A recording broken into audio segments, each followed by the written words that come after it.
But why not take my offer, present it to the seller, see what they do? I don't know. I'll talk to the seller.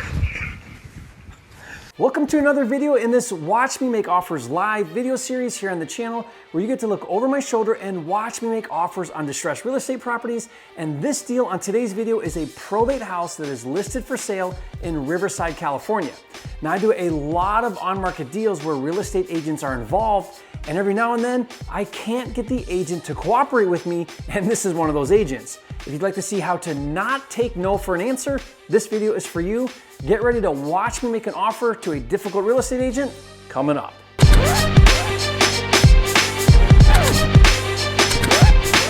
This video is brought to you by 10K Club, a program that pays you $10,000 for finding ugly houses. Learn more at my10kcheck.com. If you're new here to the channel, I'm Jerry Norton with FlippingMastery.com, and this channel is all about ways to help you make money wholesaling and flipping real estate so you can live your dream life. Be sure to subscribe and turn on the bell notifications so you don't miss new videos. Have you ever been intimidated to make offers when talking to sellers or agents? Have you ever had an agent or seller push back on your offer and you didn't know what to do? Have you ever been frozen about what to say or how to handle seller objections? If you have, welcome to the wonderful world of becoming a real estate investor. Not only is that normal, and not only does that happen often in this business, it's to be expected. Know going into conversations that difficult sellers and agents are common, and not knowing how to handle that is normal. Accepting that reality is the first step to confronting the fear of rejection and the fear of not having the answers and the fear of looking stupid and the fear of not knowing what to do. Once you accept that sellers and agents are difficult and it's okay and you don't have to have all the answers, that allows you to then go through the experience, learn from it, make mistakes, try again, and get better. Now, do that enough times and it becomes second nature. But make no mistake, the only way to get better on the phones and talking to sellers and agents is to just do it. So before anything else, my pep talk to you as your virtual YouTube coach is to fail forward. Remember, every expert was once a beginner. Now, in a minute, we're going to cut to a live call with a difficult listing agent on a distressed probate house in Riverside, California. Now, this was recorded at a live training event at my house with a group of partner students. If you'd like to learn how to work directly with me and partner on deals together, be sure to check out a free training to learn all about the details. Just go to fasttrackwithjerry.com. I want you to know that I buy a lot of distressed on-market properties with real estate agents involved, but did you know that you can wholesale on-market properties? Most people don't know, but think about it. On-market just means that the seller has agent representation to execute a purchase and sale agreement. Once you own the contract, you can do with it as you please, same as off-market, even assign it or wholesale it. And if you do, it has nothing to do with the agent. You find your buyer and assign it. With this deal in Riverside, California, I called the listing agent representing the seller. My intent was to go directly to the listing agent as an unrepresented cash buyer and offer him to represent me as motivation to work with me. Now, this strategy is what I call the double dip technique. Rather than presenting my offer through a buyer's agent, I go directly to the listing agent and I ask him to represent me as a buyer on their own listing. Now, this is technically called dual agency when a real estate agent represents both the seller and the buyer, and not all agents will do dual agency. But for agents who will, it's a great way to motivate them to not only work hard to get your deal accepted, because they will earn both commissions, but they will also call you about all of their distressed listings in the future.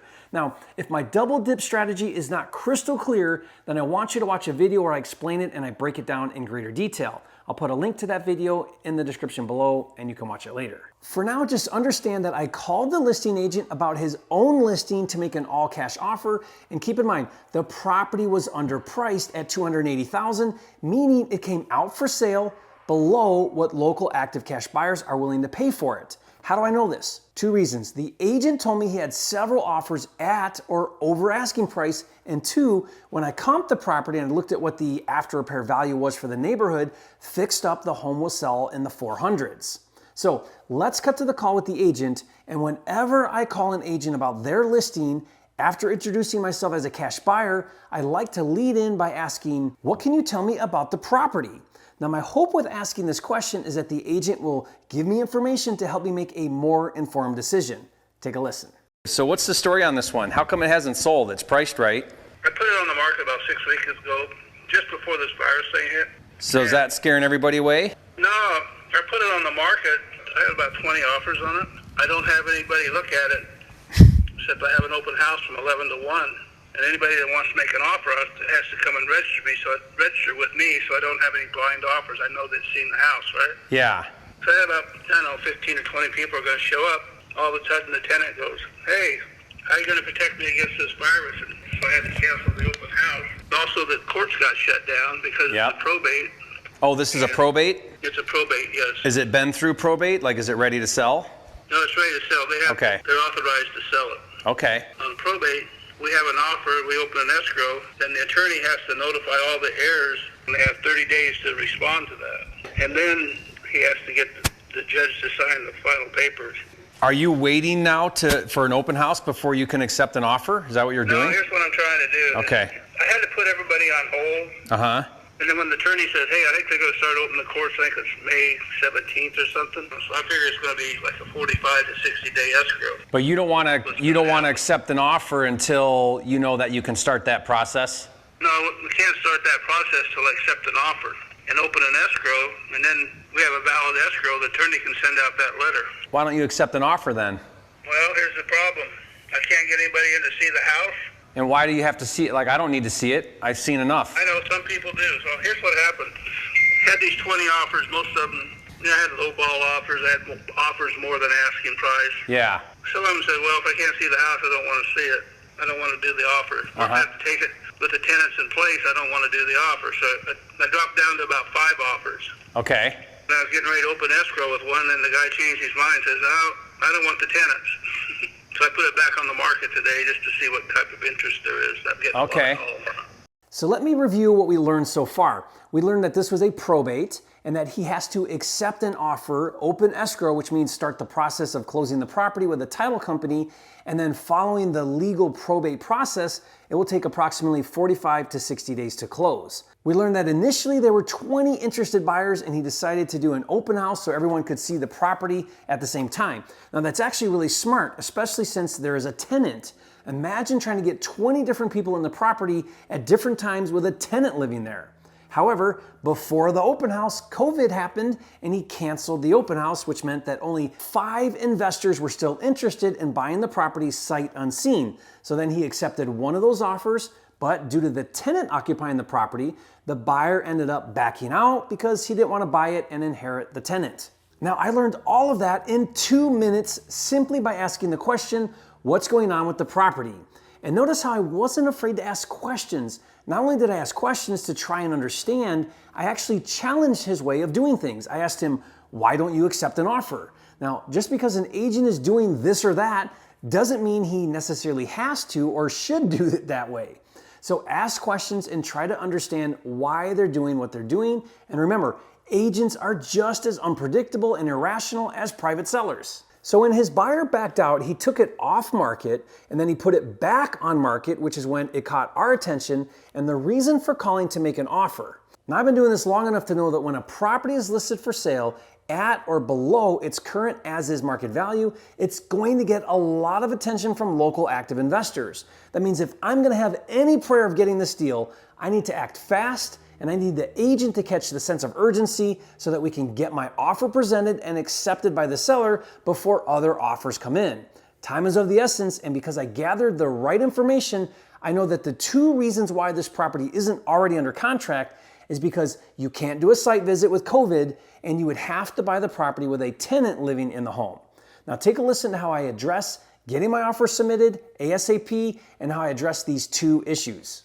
Well, can you put an offer in for me? I don't care about seeing it or a tenant. You can look at the picture. It needs to be gutted. Okay? I know how to rehab, yeah, so I'm just gonna everything's going anyway, so I don't really care. So first of all, Ken, I'm unrepresented, so I'd like you to represent me as my buyer's agent. Can you do that? Can you get both sides of the commission? Yeah. Could you submit the offer for me as my buyer's agent? Yes. Okay. So we would like to make an offer, let you represent us on it, but I'd like to have a contingency just so I can get my head around how to handle this tenant situation. Could we do like a 10-day due diligence? So I told him I didn't need to see the property and that I would buy the house with the tenant. Now the reality is I do need to see the property and I do need to understand how I'm going to evict the tenant prior to closing and buying the home or before I can wholesale the property to someone else. But both of those things can be figured out later. The way to handle that is to get an accepted contract and lock up the deal with a 10-day due diligence clause.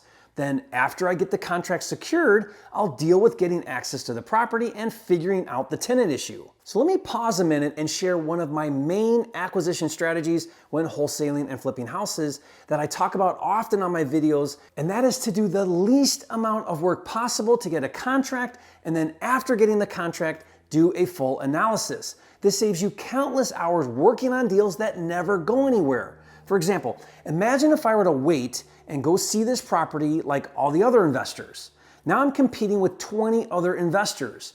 And let's say that I spend the time figuring out the tenant issue.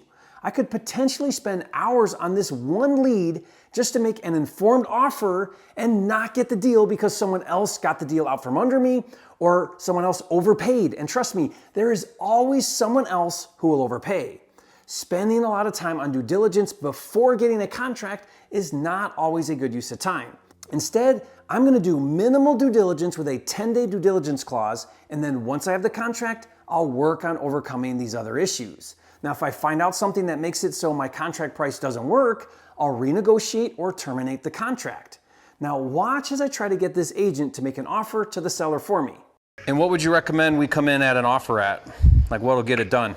I have quite a few offers over asking. That's probably where it's going to go, and where it is, I don't know. And I can't disclose other people's offers. I can't disclose your offer yet. But since nobody's on the table, could you go in with a full price offer and get the sellers to agree to that? No, because I got offers right now that I'm working on that might go. They're way over. But they not way over, but they're over that. But they've pulled back, haven't they? Some of them are on the fence. No, I got a couple things working right now. I'm just wondering if you went to the sellers and said, "Hey, these guys are solid. They're ready to go, full price. Let's take it." I have to present all the offers to the seller, and he makes the decision. Now notice I didn't just give my offer. I asked him what I need to offer to get the contract. Now I don't normally ask this question, but since I knew there was a lot of interest in the property due to it being underpriced, I needed him to coach me a little on what it would take to get the deal done.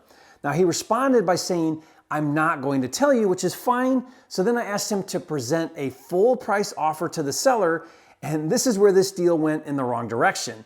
He told me there were previous offers that were over asking price, but then I reminded him that those offers were not currently on the table and that we should quickly present a full price offer to the seller.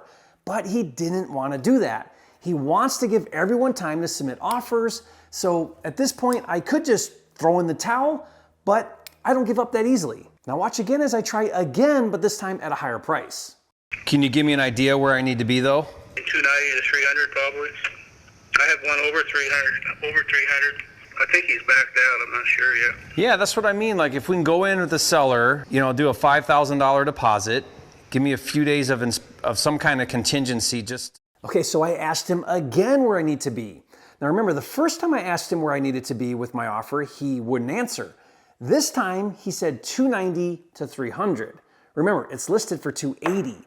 So sometimes it pays to be persistent, keep asking the same question, but he still doesn't want to present my offer to the seller, and this is where I start to get a little more bold. Take a listen. Why don't you do a little homework, then get back to me? I just don't want to wait around for you to take a higher offer. I just put it back on the market here about 3 or 4 hours ago. Yeah, but you'll get off. I had about 8 or 10 calls. Right. Yeah, so I don't want to wait. Basically my job is to get the highest and best offer I can for the seller. Yeah, but just keep in mind, you're going to win more with me than anybody else because I'm letting you represent me. Let's do this. If I've got a contingency, we can make a 290 offer. Would you be able to do that? Oh, I don't know. It's not the seller's decision. Well, I know. Will you present it though? Yeah, I'll tell him. But Since I'm asking you to represent me, you write it up, you present it to the seller, tell him, "Hey, I got a 290 cash offer. You want to take it? We could take this and go to escrow. But why not take my offer, present it to the seller, see what they do?" I don't know. I'll talk to the seller can you call the seller and say you have a $290 cash offer? Can you do that phone call? I can do that. And then if he's like, hey, let's get it in writing, then we'll get it in writing. Can we do that? Yeah, when I get a hold of him, I'll just tell him that, yeah. Okay, that'd be great. Let's do that then. I'll see what he says. I'll get back to you. But let's do it right away before all these other offers come in. You know, I'm going to give it to him verbally. I'm not going to write it. Yeah, that's fine. I get it. But as soon as I get a hold of him, I'll tell him. Okay, perfect. Okay. Thank you, sir. Talk to you soon. Now, I get what he's saying, and I respect that he wants to get the highest and best offer for the seller. That's fine. But why in the world would he not present my offer and let the seller decide, especially when he would earn double commission with me? So after multiple tries, it was apparent he did not want to present a written offer, but notice how I didn't give up. Finally, I got him to agree to verbally present my offer to the seller. Now, obviously, a verbal offer isn't as strong as a written offer, but it's better than nothing, and at least I got him to commit to doing that. And honestly, this is really common where agents do not want to present an offer. Usually I run into this when I'm asking the agent to present a really low offer. So for whatever reason, when an agent doesn't want to take the time to write the offer, always go for the next best thing, which is a verbal offer. So I'll keep following up with this agent and we'll see what happens. The biggest takeaway though on this video is to not take no for an answer. Now, I know it can be intimidating to talk to uncooperative agents. You should have seen me when I first started. And to help you really get good at it, I created all of the scripts, including how to overcome objections when making offers with agents. Using this with practice, you'll be a pro in no time. Now, to get this free resource, leave a comment below and say, Jerry, you are a flipping genius. Please give me the free agent scripts and I'll give you the download link. And hey, thanks for joining me on this video. If you haven't yet, be sure to subscribe with 500 plus videos. This is the #1 channel on YouTube for all things wholesaling and flipping. And don't forget, it's not about the money. It's about having the time and freedom to have, be, do, and give everything God has in store for you. That's really what it's all about. And I'll see you on the next video.